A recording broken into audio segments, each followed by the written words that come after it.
Nos últimos anos, a preocupación arredor da submisión química aumentou significativamente, xerando tamén unha maior conciencia sobre o impacto que este fenómeno ten na seguridade e benestar das persoas. As víctimas de submisión química enfrontan o trauma físico e psicolóxico da propia agresión, así como os obstáculos que existen a nivel social para obter xustiza e o apoio axeitado. No medio desta complexa realidade é fundamental entender as dinámicas que se dan arredor deste fenómeno. Para iso contamos coa axuda de Manuel Isorna, doutor en Psicoloxía, máster en drogodependencias e coordinador do libro Submisión química e uso de sustancias psicoactivas nas agresións sexuais.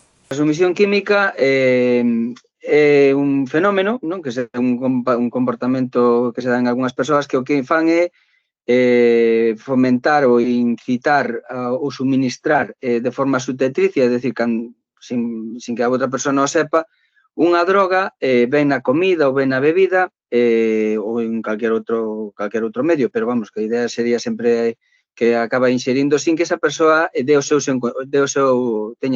consentimento, non? E evidentemente aí a proposición da persona agresora, en este caso, sempre é aproveitarse da víctima, non? Ben a nivel sexual ou ben para deixala en un estado semicomatoso pois para poderlle roubar ou ben para que firme documentos ou ben para deixala aturdida e, bueno, dispoñer de tempo libre, como pode ser moitas veces as persoas maiores ou os nenos, non? Sempre é un pouco aí, digamos, o obxectivo sempre da persoa agresora é sempre ter un dominio sobre o comportamento da víctima. Se ben é certo que a submisión química afecta a colectivos vulnerables moi diversos, sabemos que as mulleres son particularmente vulnerables cando falamos de agresións sexuais mediante submisión química. Recoñecer isto é fundamental para poder implementar medidas de prevención e apoio específicas que aborden as necesidades que presentan estas víctimas.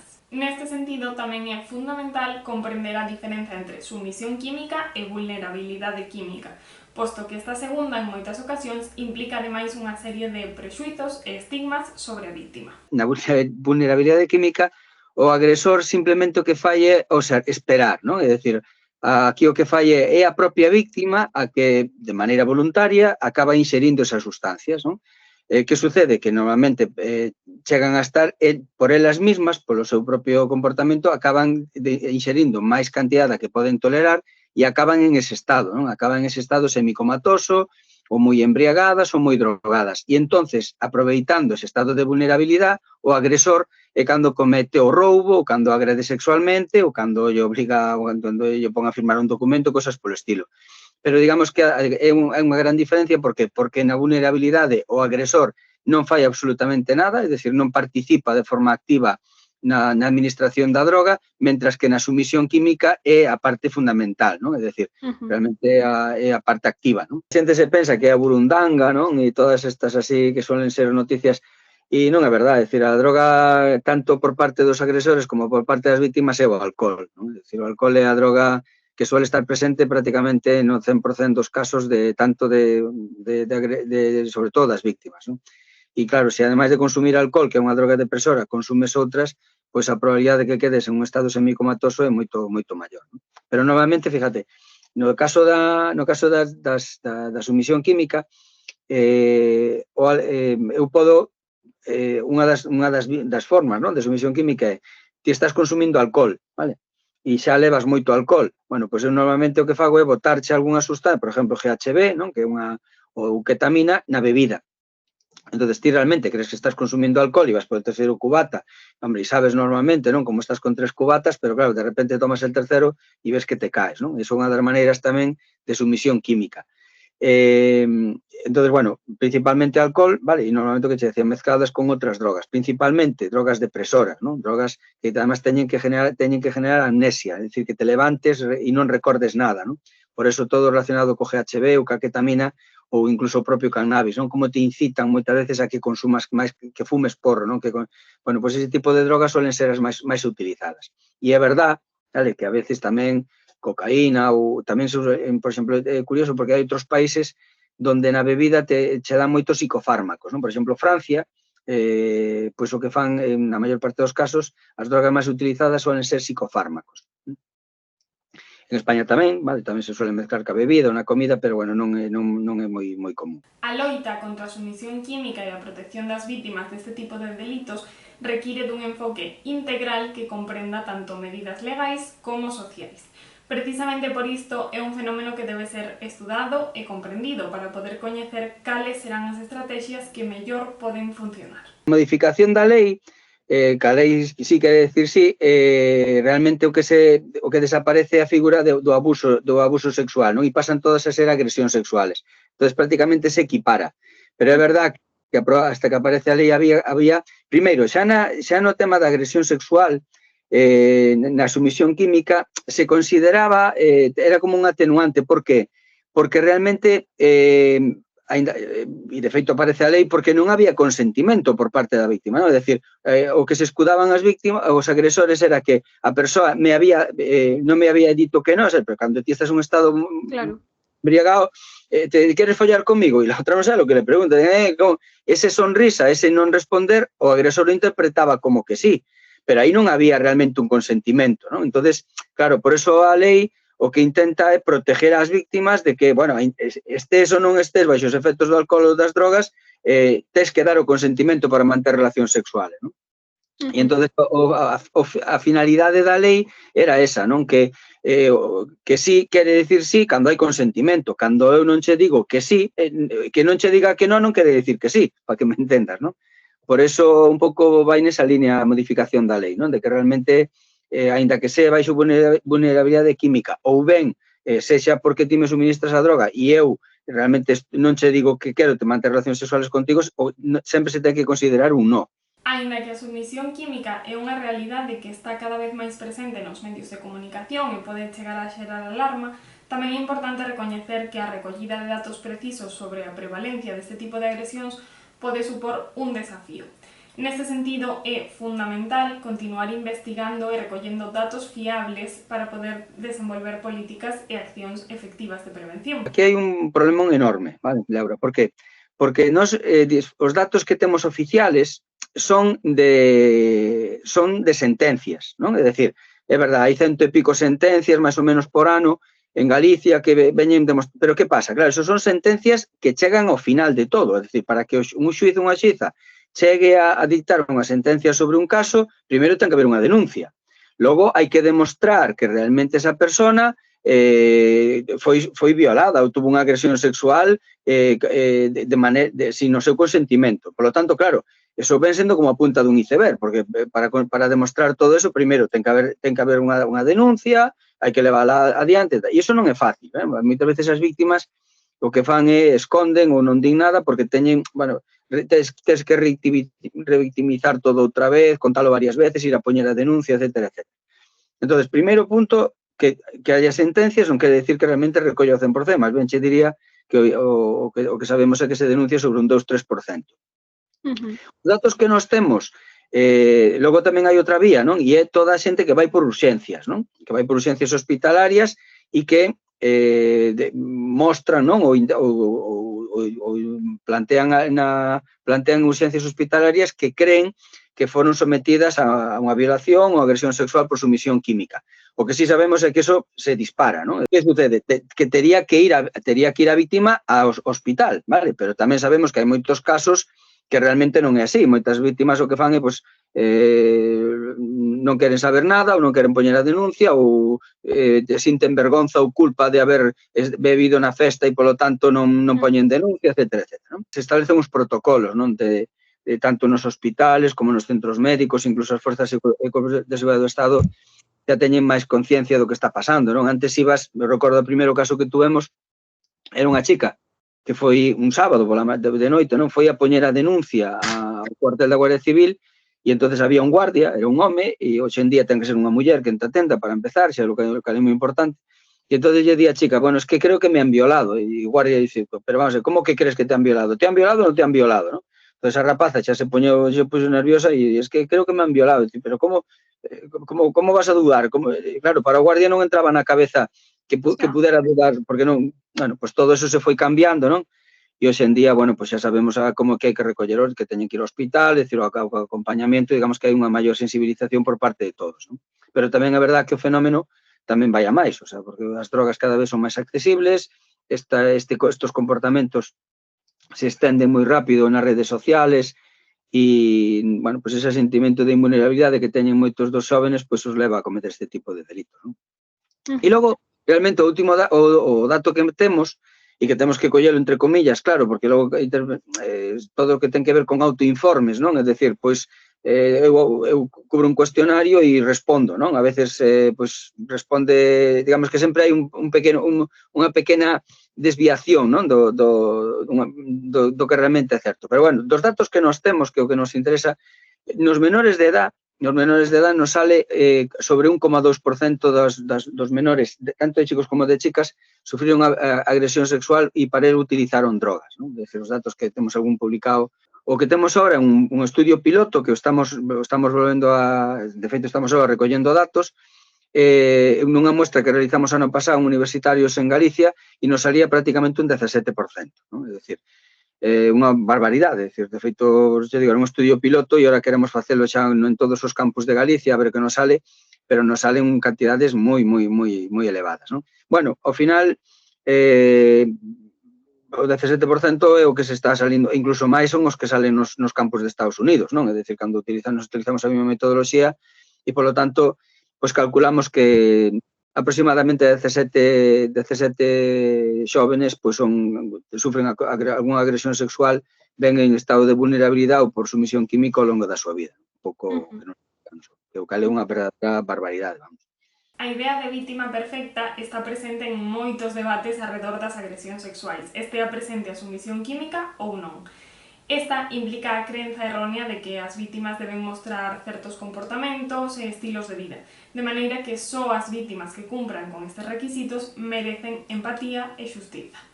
No caso da sumisión química ou da vulnerabilidade química, este prexuízo é o que fai que as vítimas enfronten un estigma engadido. Isto implica tamén unha revitimización, facendo que a persoa cuestione o seu sufrimento e se enfronte a dúbidas sobre as súas vivencias. En contra do que a xente se pensa, os agresores son normalmente coñecidos, vale? É dicir, eso de que viene alguén por allí e me echa la droga e tal, de verdad que non. É dicir, normalmente suelen ser personas que te conocen, non? Que tes confianza con eles ou que estás na festa que te invitan, é dicir, entonces eso de que suele ser primeiro un desconocido é totalmente falso, non? Quen suele ser o agresor é alguén que ten moita vinculación contigo, ven en plan de amistad, compañero de traballo, compañero de facultad, etc. É alguén que te coñece, eso suele ser o máis interesante. Logo, aí, normalmente, os agresores, para que sean agresores, e é importante, hai que, ademais de que a víctima este bebida, non? É dicir, ademais de que ti vexas a unha chica ou un chico, non? Que está bebido, ademais teñen que darse dúas cousas. Primeiro, ten que darse oportunidade, non? É dicir, probablemente eu teña na miña cabeza, non? Valores machistas, non?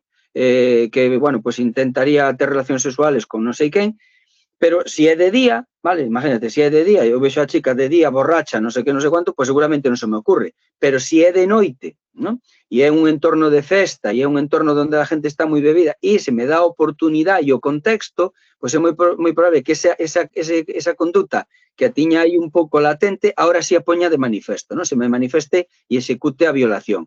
Por tanto, vemos que, ademais do consumo de drogas, ten que haber dúas cousas, a oportunidade e o contexto. Pero é moi importante, non? Ten que haber unha actitud machista hacia eso, non? Donde a violación, non? E donde o asalto da liberdade de outras persoas para ti é un valor, bueno, pues que o fas a menudo, non? Entonces entra dentro do teu código ético, non? É dicir, pues para mí violar a alguén que está borracha, pues eso es normal. Ella se lo ha buscado en este tipo de cosas, non? Entonces, repito, non é solamente unha cuestión de droga, non? Porque entonces estaríamos todos, sino ten que haber, o que che decía, ten que haber unha oportunidade, ten que haber un contexto propicio e logo, evidentemente, unha serie de valores, non? Donde o agresor, pois, xa teña unha predisposición si se presenta a oportunidade e o contexto, pois, a realizar a conducta, non? E aí entra moitísimo o tema educativo, non? É dicir, de explicarlle a todos, vale? Tanto as vítimas, pero sobre todo os potenciales agresores que non teñen dereito a aproveitarse dunha persoa que está baixo os efectos de calquer droga, non? Sea voluntaria ou non. Falamos das vítimas, mas quen son os agresores? Está cambiando moito o perfil dos agresores, non? Antes era, fíjate, na agresión sexual suele ser un violador, suele ser non?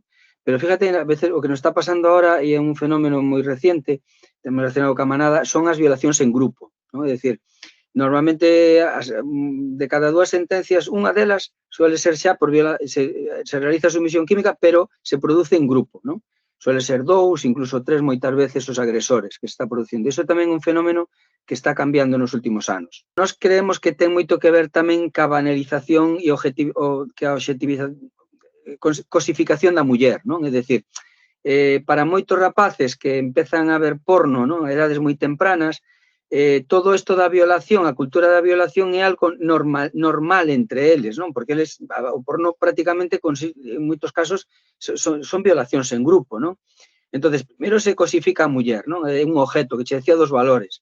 E logo, claro, como eles ven porno en grupo e además o efecto da manada, non, da psicología de grupo, te fai como, bueno, que eres copartícipe de algo importante, como é en este caso, pois cazar a unha víctima, non, e violala entre todos, eles tamén lle sacan, hai unha difuminación de responsabilidade, non, como lo hacemos entre varios, tampouco pode ser tan malo, vale? Entonces, bueno, pues se dan primeiro características propias da psicología de grupo, non, de como funcionamos as persoas en grupo, pero ademais añadido por eso que te decía de cosificar, non, a muller e de vela como un objeto sexual, e iso ten moitísimo que ver co consumo excesivo de pornografía a idades que moi tempranas, non? Como dicía antes, abordar o fenómeno da sumisión química require dun enfoque multidisciplinar e integral, involucrando a múltiples actores da sociedade. Estas son só algunhas das medidas que se poden levar a cabo. Bueno, as medidas son moitas, non? É dicir, o primeiro é reducir a cantidade de sustancias que se consumen, non? É dicir, o que non pode ser é que teñamos unha sociedade onde o ocio prácticamente pasa sí ou sí polo consumo de drogas e de alcohol principalmente, non? Entón, claro, cando ti tes unha xuventude que de lunes a viernes está desaparecida, non ten oportunidades para relacionarse cara a cara, onde non hai prácticamente, estamos como escondidos, non? É dicir, detrás das pantallas, e logo salen os sábados, salen os conciertos, como única vía prácticamente de interaccionar ou de ligar, pois evidentemente, e o alcohol está de por medio, pois aí hai un caldo de cultivo complicado, non? Por tanto, que debemos facer? Pois fomentar outro tipo de ocio, non? Mais desarrollo por exemplo, unha das cousas que nos está sorprendendo moitísimo é como a estrutura social, non, de clubes deportivos, de asociacións culturales, de música, como cada vez se van desaparecendo, vémoslo nas cidades, nos pueblos, non? E iso é unha alarma, é dicir, o que non pode ser é que o que che digo, que vemos como cada vez hai menos participantes, mulleres, homes en clubes deportivos ou van cerrando clubes deportivos e asociacións culturales e aquí como se non pasara nada. Eso é realmente un punto moi importante, non? Entonces, fomentar ese tipo de actividade. Logo, algo moi importante, o tema dos protocolos, non? É dicir, que os protocolos todos os profesionales, non? Tanto das forzas de seguridade do Estado como dos centros sanitarios, como o profesorado, pois que realmente sepa como actuar ante un caso destos, non? E que, bueno, como se protexe a víctima, como se fan as entrevistas, como se recollen as pruebas, tanto do pelo como da orina como da sangre, etcétera, etcétera. E iso se está traballando, pero hai que traballalo máis. Logo, tamén desde o punto de vista xudicial, non? É dicir, como se realizan as investigacións, como se fai todo o traballo de investigación tamén é moi importante. E logo, evidentemente, o máis importante desde o noso punto de vista é o traballo desde o punto da ética e da moral, non? É dicir, isto é un traballo pois que hai que facer desde a familia, non? É dicir, nadie quere ter un fillo violador, nadie, e nadie quere ter unha filla que sea violada, vale? Entonces, isto evidentemente hai que traballalo desde a casa, non esperar a que sexa, como sempre, o profesorado, non? Que se encargue de todo, e hai que debatir sobre isto, evidentemente, é dicir, que ti vexas a unha rapaza borracha non che dá dereito ni siquiera a tocala, non? E moito menos a violala, e viceversa, non? É dicir, se ti bebes, pois non te vou dicir ten cuidado, pero ten moito cuidado porque pode haber sempre, non? E iso un pouco eu digo a todas as chicas é que, bueno, o 99,9% dos tíos non van a facer nada, pero con que un imbécil pues se aproveite a la caza, ¿no? de verte borracha, pues basta con un para que algunha vez ao longo de 10 ou 11 anos que vas a salir, pois teñas a mala suerte de tropezarte con ele. Entonces, bueno, pues tamén as mulleres e os homes tamén, non? Estar un pouco alerta do que pode pasar. E sobre todo que che decía, pues que normalmente suele ser alguén que te conoce, que non suele ser un desconocido que pasaba por ali, non?